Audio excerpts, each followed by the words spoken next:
Hello and welcome to the second game in the Winning Agenda's coverage of online Jinteki.net matches. I'm Jesse Marshall and I'm going to be taking you through another game with my Gagarin Midrange deck. Hope you enjoyed the first game. Was certainly interesting, particularly the slight mulligan issue at the beginning. We'll try and avoid that this time. Alright, we have an opponent. So we've got another Haley deck. Who would have thought? Two Haley decks in a row. Now, this is an interesting one. It's a pretty bad hand. We tempted to keep, if there was just one Oaktown, and even the Caduceus, trying to score that. Trying to score the Oaktown behind a Caduceus on turn 1 is not the worst thing in the world. Hoping he doesn't run it, but it's certainly not great. But with another two agendas there, it's a definite mulligan, because recovery in the next couple of turns after is not even going to be great. So this hand is much better, and we'll give this a go. So turn 1, unfortunately we've got this glitch happening again. I'm not sure exactly what's going on there, so I'm sorry about that, guys. But we'll just persevere nonetheless. So we'll go HQ with the Caduceus. Put the public support in a remote. Undefended on turn 1 is usually fine. It's going to cost them quite a bit to run it, and the chances of them running it on turn 1 are reasonably low. The chances of them running and trashing it is reasonably low, and if they do, then you're so far ahead at that point, it's fine. Little do they know that it's quite essential to our archer.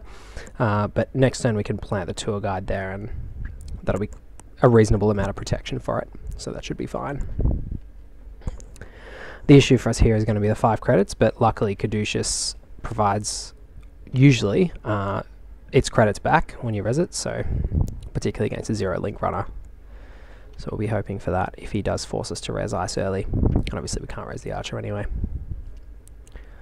So a slightly different build to the Haley build we saw last game. Professional Contacts is one of my favourite cards, so I'm a little bit scared to see it on the other side of the board there. Okay, we'll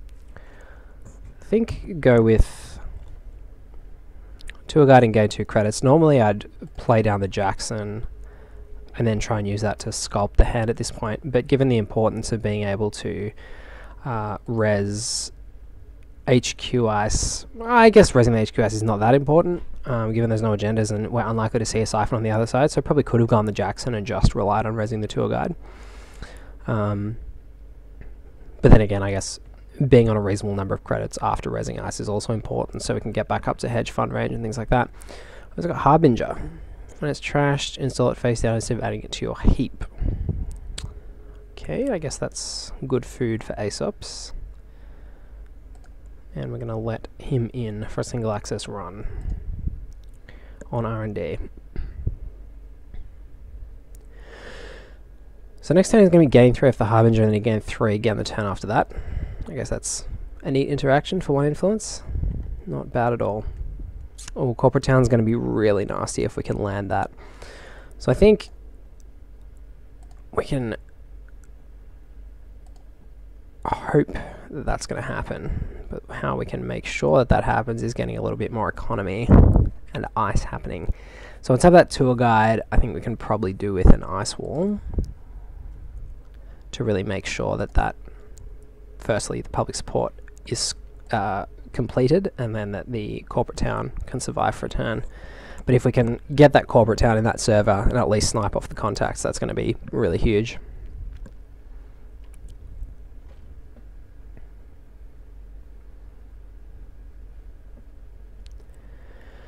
Alright, so he's got the 3 credits from the Harbinger, and he's got a Scheherazade coming into play. He's installing a Harbinger on that, okay.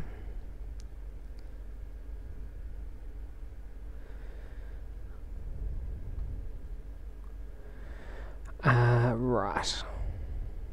So I think we'll res the ice wall first, because we don't want to telegraph the tour guide, given that he has more chances to interact with the tour guide by trashing assets than he does with the ice wall.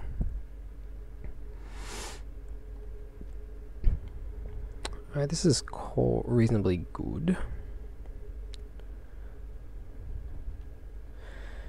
So I'm going to be firing the traces against the zero link runner. Is nice. Depends how much he values his credits at this point, I suppose.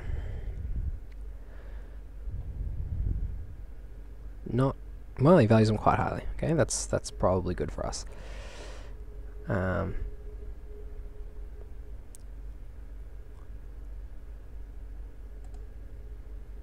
Don't think we want to pump this at all, because if he's willing to pay the 2 to get in, then he can't trash the corporate town anyway. But there we go. So that's Caduceus paying for itself and being a free piece of ice, which is always nice. Free on the run. There you go. Power of Caduceus. And Technical Rider and a Ghost Runner.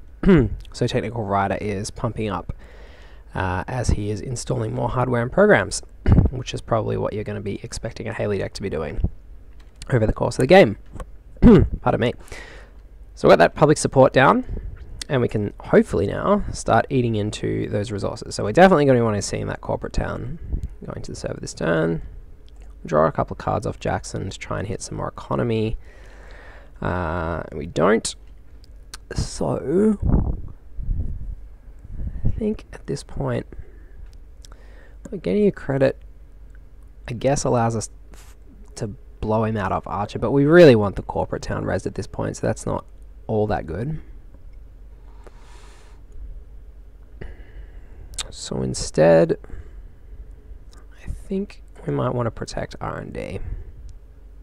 No, it's tough. I might even want to try and score off that tour guide next turn, if he score from behind the tour guide rather, with the Oaktown renovation. So I'm just going to gain a credit here and get rid of this snare and shuffle that back in, because triggering it from R&D seems like something more likely to happen than triggering it from HQ. Although it is nice to have snare in play, particularly now that I've got both tour guides after next turn will be in play. It's nice to have the snare on the board so that you can just res it and threaten them with a snare and get that extra subroutine.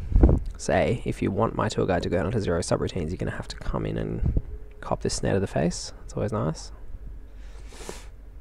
Alright, so he's developing a stealth rig, and now we can get this corporate town happening, which is going to be pretty good. So we'll trash the contacts first up, and then I think we can, with no breakers on the field. I don't look. There's probably no rush to go into the Oaktown now, so I think we'll just go Enigma first. No, he's got a lockpick. We'll go tour guide first, and a new remote. Oh, we've got a extra menu. There we go. So tour guide, gain a credit, and then I think we'll get another ice on R&D at this point, just in case we need to res it. So that corporate town is really saying, you have to come and get me next turn, or I'm going to be decimating your economy.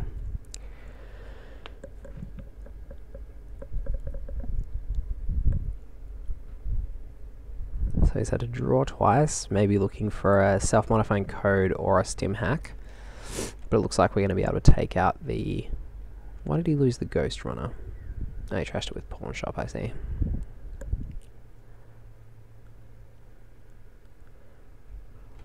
Alright, so by getting rid of his contacts, we made that turn a lot less profitable for him. And by threatening him with the corporate town, we forced him to go digging in a way that he wasn't really wanting to do. So now we've got a Sea Source and 1 Scorched, so we can try and threaten. So let's see, if we install Advance, we're going to go up to 4 credits, and that's going to be enough to res a Merimati and a tour guide, but then we're not going to be able to score the Oaktown because we'll be down to 0. However, the likelihood of us having to res both of them, I think, is reasonably low, considering he didn't have a break at that turn. Although, I would like to really be on 1 more credit in order to try for that play. No, that's okay. He's going to have clone chip and self-modifying code. or a breaker and a self-modifying code to get in, and that's going to put him down a reasonable chunk. So I think this is probably worth giving it a go. So we'll try for the Oaktown. Go up to 4, and then the 10 there. So you can see there the power of Oaktown. If it was any other agenda, we would have gone down to 2, and that would have left us only able to raise one of these ice, but because it's Oaktown, it goes up. We go up to 4. We're giving away information, but gaining credits, which I think is pretty good. So he's going... What's he trashed? He's trashed Technical Writer for its credits. Very good. And that's fine. I mean, he's now... We've got rid of all his resources. Admittedly, he used some of them to gain credits, but he's having to do that up front now, rather than having the option to do it at his leisure, which is much better for us. So we've drawn a hedge fund, which we can use next turn, and we can get this Oaktown renovation happening. So now things are looking really good because we've got another agenda scored, which means that we can build a really threatening scoring server with this archer and really pump agendas through that. We've got the Jackson as well to dig for them. So if he does want to come into that scoring server, he's going to have to spend a lot of credits, and then we've already got Seasource and 1 Scorch sitting here waiting for him. He's also pitched 1 Plascrete, so hopefully that doesn't mean he has more in hand. Hopefully it means that he doesn't think he needs them.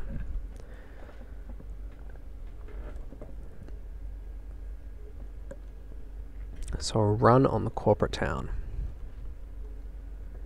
Breaking there. Right, we'll let you through, sir. And you can meet our tour guide, for which there is no breaker currently installed, which is good. And it has 2 subroutines. So that's kept him out for another turn. So he's obviously trying to get rid of the corporate town to get his resources back online. But we've prevented that from happening, which is great. So again, no targets for the corporate town. So we're going to draw here to try and find an agenda.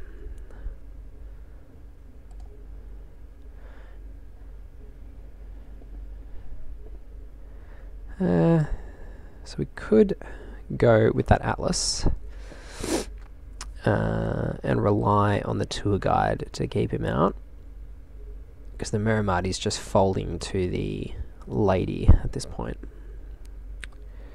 I think instead we'll wait another turn and we'll just hedge fund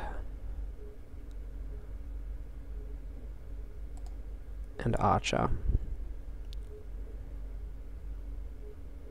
on the remote to strengthen it right up.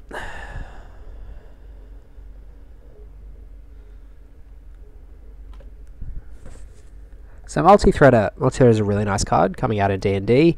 1 influence from Adam's faction, Adam's mini faction.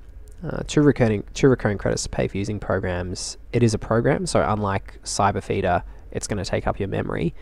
But I've certainly been enjoying it, particularly in Sunny, where memory is not such an issue because your icebreakers don't take up any memory whatsoever.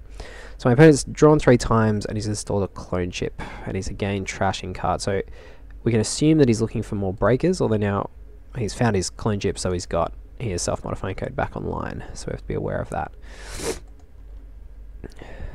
So there's the potential now that he can develop his rig quite quickly, and we've got a sentry and 2 sentries and a barrier in that server, so no targets to corporate town again. So we might want to try and get this quandary on there just to really make sure. So we sort of go quandary, it's going to cost us 3, and we can install sharpshooter's really the only way he's going to be able to get through the archer with his economy intact, and then the tour guide's still going to be there. So I think we can afford to bluff out this Atlas this turn, so we can just draw 2 with Jackson to try and find a bit of money. Worked out well. Now we can have the Atlas as well. So we're still going to be able to score the Atlas even if we res a couple of our ice now, which is nice. I think we'll get rid of the second Seasource. Don't think we'll be needing that. But we can always bring it back in if need be. And having you might think the ice wall's redundant, but of course when Lady is the barrier breaker of choice, the fractor of choice, having more barriers is better, even if they're all quite small and easy for Lady to get through individually. They can overwhelm it together. So off the Akamatsu mem chip, he's affording to host that self-modifying code there. He's got the dagger in now. Unfortunately for him, Dagger's going to need another stealth credit to get in on that Atlas past the Archer, because Dagger only goes up to strength 5 with 1 stealth credit. So it looks like he's really prioritizing getting in on this corporate town. It's done its job. So he's broken for no credits there. He's going to break the tour guide again for no credits using his recurrings. And then he's going to have to pay his entire 6 credits just to get rid of that corporate town, which is not too bad at all. So now we've opened up a secondary server with for which a pad campaign or a capital invest in which a pad campaign or capital investors can be hosted. So we've got the pad there. So this turn we're just going to score out the Atlas, because now we're in a position where he's really low. So he's gone up to 2 with his extra credits, but he's still quite, sorry, with the extra clicks he had left over, but he's still quite low. We could possibly have left the Atlas there and overscored it to find the Global Food Initiative next turn, or given it 2 counters to find the second Scorched Earth and threaten that. Possibly would have been better. This time I think we're going to get rid of the tour guide, so I don't want to be leaning into those too much, especially now that he's got the dagger. It's not as threatening, I don't think, as either of the other pieces of ice, and we definitely want to keep the other cards so that pad campaign can go down into server 0 next turn. So Katie's not too bad for him. He's got the pawn shop as well, so his economy is going to be kick-starting over the next couple of turns, which means that we're going to want to see agendas pretty soon. So that's not great, but not terrible. I think a public support at this point means that any of our 2-pointers is game, which is good. So we can, I think, put that in server 0 so it's a bit better protected. We can say, come get the pad campaign if you want it. So the choice here is pad campaign or capital investors, but I think at this point having the pad campaign is better because it's clickless.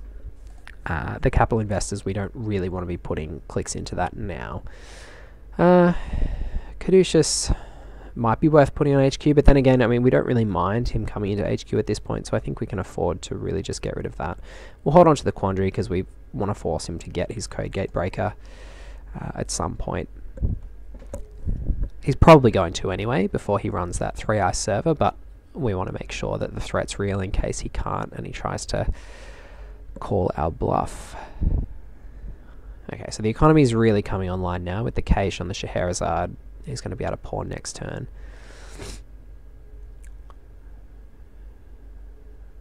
So raise that pad campaign and the public support.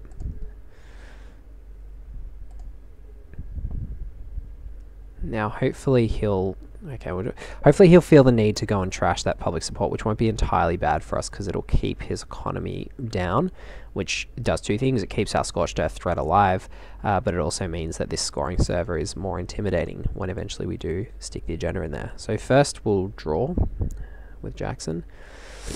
Then I think, well, I mean, Ash is really going to seal the deal, I think, in that remote for our next agenda. So I think we can afford to put Ash in there, and if he does run, that's also a good outcome for us. And then we'll use the hedge fund now, although playing out the pad would have been nice as well. We're gonna probably 2 counters left on the Lady. He's not making a lot of runs, so I'm not sure about holding on to this ice wall now, although making him, he won't be able to run through twice. Yeah, we probably do want that ice wall. I think we'll probably get rid of the capital investors. It's a tough one. And I mean, are we really going to want to put the Quandary and the ice wall in that remote? I don't know. Possibly could have held on to the capital investors there.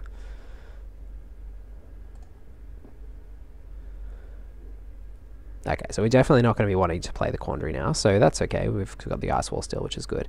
So he did play the Code Gate Breaker before running on that server, so that's just what we expected. We don't need to res the Archer now, which is nice. We can still tax some of those lady counters, and he's getting the res the Ash. Although, if we res Archer here, I think that's going to be very difficult for him to recover from, because he cannot break it with his current rig. So he's got 1 stealth credit that he can use on the dagger,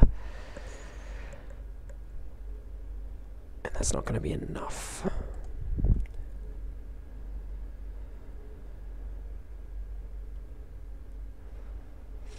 Multi-thread is not stealth? No, I didn't think so.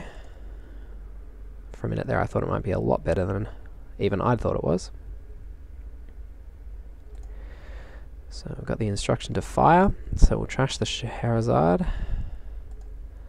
We'll trash the Cloak, I think, is probably more important given what we've seen of his rig, and we'll gain 2 credits. And we'll end the run. So whilst that sets us back a little bit in terms of actually scoring out and winning the game, I think it set him back more significantly, given that he lost pretty much his entire rig. So we've still got Jackson. We can draw, really try and dig for that agenda. Another public support, not exactly what we want, but it'll do. It'll do. It's another 5 credits he's going to have to spend tonight. So we might want to wait a turn on that actually. Although we can afford to sit it behind an ice wall and it'll survive here. I think we'll just chuck that in a new remote. It's probably worth that now. We're doing that now. And then we've got the pad as well. So that clickless economy is really going to kick in now that we've got 2 pads. And we'll get rid of the Archer, I think. Although double Archer on that scoring remote is going to be pretty insane. So I might get rid of the Spiderweb. Keep the other low-cost ice, because again, Quandary is now threatening in that it forces him to get an extra breaker, which is possibly going to tax whatever he has left. So he's used his levy, so he's now, everything's back in the deck, but is he going to be able to find it all in time is the question. So code, I mean, he's still got his ace up, so he's still got his economy going, which could be a bit of a threat for us, but he's going to have to really reset here. Alright, so we might actually end up needing that second Archer on the scoring remote to tax through all of the stealth credits. We'll res everything before the start of the turn so that we get the ticks down. Okay, so scoring a global food initiative here will be quite good, and I think this turn is probably the way to go. He's going to have to find a lady, and he's going to have to pay 4 for the tour guide. And we can afford to res both of those this turn, but not the Ash. We can afford to res 1 and the Ash, so that's fine. I think realistically it's going to be a bit of a struggle for him to get in anyway.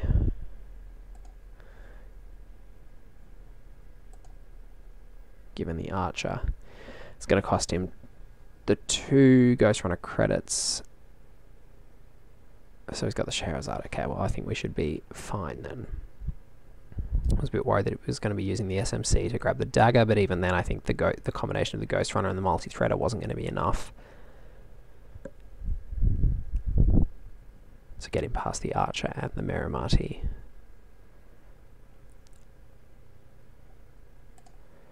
Right, so we'll go back up to 6 here.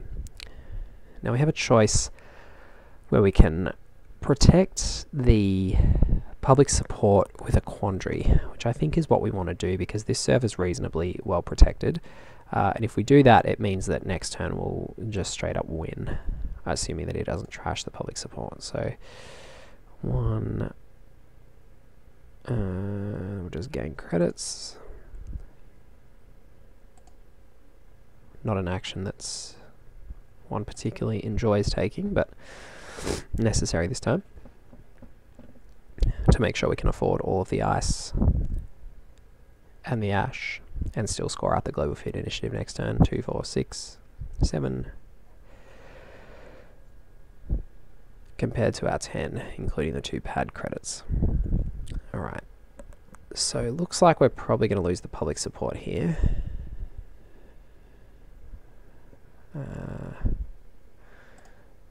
Which is okay.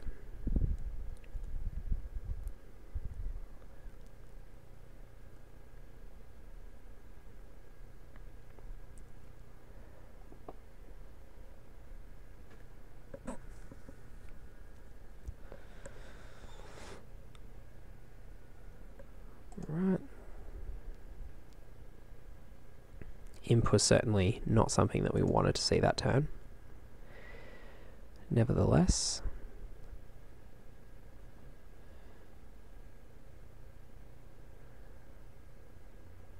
we'll still get to score the Global Food Initiative this turn, which is good.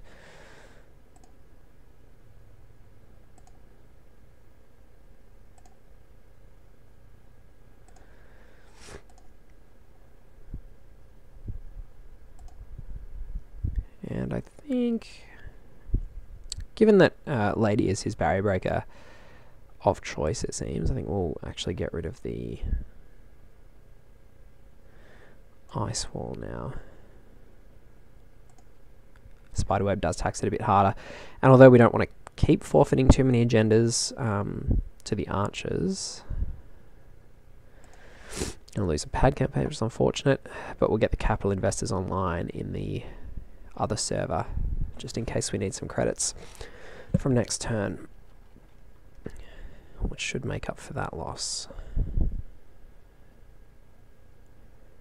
We're also going to draw with Jackson to see if we can find the Oaktown or the NAP straight away. No, we don't need to. I've got the Oaktown. All right.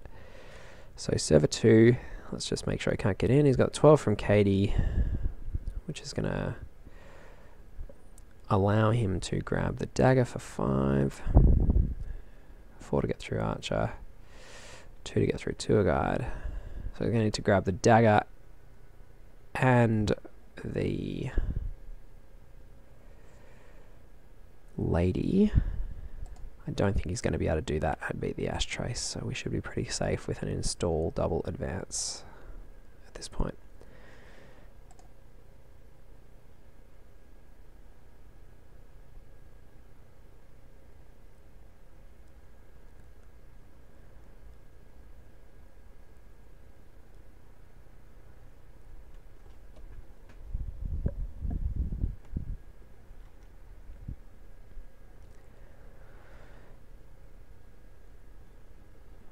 So we've got 2 draws, so we should be in a reasonably good position here. Again, I'm sorry about all these glitches, I'm not sure exactly what's going on, but those are just random mirrors of the cards that are in play, I think. It's not actually revealing his hand to us, which is good. Clone chip with the mem chip, and then I'm assuming we're going to see a run here, but he's not going to have anything given the Katie hasn't been used yet. Okay, I'm not too sure about how this is going to be profitable.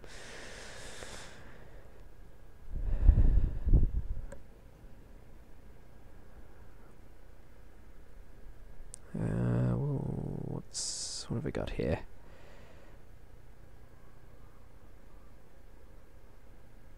Going to be getting the dagger.